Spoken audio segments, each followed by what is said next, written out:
Jürgen Klopp ഈ season അവസാനത്തോടെ ലിവർപൂളിന്റെ പരിശീലക സ്ഥാനത്ത് നിന്ന് പടിയിറങ്ങുകയാണ്. പകരം ഡച്ച് കോച്ച് അർനെ സ്ലോട്ട് ആയിരിക്കും വരുന്ന സീസണിൽ ലിവർപൂളിനെ പരിശീലിപ്പിക്കുക. ക്ലോപ്പ് പോകുന്നതോടെ ലിവർപൂൾ താരനിരയിലും കാര്യമായ മാറ്റങ്ങൾ ഉണ്ടായേക്കും. ഇതോടെ തനിക്ക് അടുത്ത സീസണിൽ ടീമിൽ നിർബന്ധമായും ഉണ്ടായിരിക്കേണ്ട താരമാരെന്ന് ടീം മാനേജ്മെന്റിനെ അറിയിച്ചിരിക്കുകയാണ് സ്ലോട്ട്. മുഹമ്മദ് സല ടീം വിട്ടുപോയാലും കുഴപ്പമില്ല. ഡച്ച് താരം വിർജിൽ വാൻ ഡൈക്ക് അടുത്ത സീസണിലും ടീമിനൊപ്പം വേണമെന്നാണ് സ്ലോട്ട് ആവശ്യപ്പെട്ടിരിക്കുന്നത്. 2025 കരാർ അവസാനിക്കുന്ന വാൻ ഡൈക്ക് വരുന്ന സീസണിൽ ടീം വിട്ടേക്കുമെന്ന സൂചനയുണ്ട്. ഈ പശ്ചാത്തലത്തിലാണ് വാൻ ഡൈക്കിനെ ടീമിൽ നിലനിർത്തണമെന്ന് കോച്ച് സ്ലോട്ട് ആവശ്യപ്പെട്ടിരിക്കുന്നത്. പ്രതിരോധ നിരയിലെ ഉറച്ച സാന്നിധ്യം മാത്രമല്ല വാൻ ഡൈക്ക്, ഡച്ചുകാരനായതിനാൽ തൻ്റെ ആശയവിനിമയം എളുപ്പമാക്കാൻ കഴിയുമെന്നും സ്ലോട്ട് കരുതുന്നു. ജർമ്മൻ ക്ലബ് ബൊറൂസിയ ഡോർട്ട്മുണ്ടാണ് വാൻ ഡൈക്കിനായി രംഗത്തുള്ള ക്ലബ്. ബൊറൂസിയയ്ക്കൊപ്പം സ്പെയിനിലെയും ഇറ്റലിയിലെയും തുർക്കിയിലെയും ക്ലബ്ബുകൾക്കും വാൻ ഡൈക്കിൽ താൽപ്പര്യമുണ്ട്.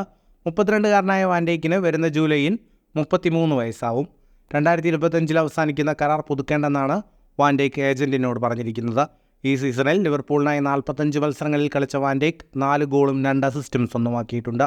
$34.2 മില്യൺ വാൻ ഡൈക്കിൻ്റെ മൂല്യം. 2018 ലിവർപൂളിലെത്തിയ വാൻ ഡൈക്ക് ക്ലബിനായി 267 മത്സരങ്ങളിൽ കളിച്ചു. 32 ഗോളും 12 അസിസ്റ്റും സ്വന്തമാക്കി.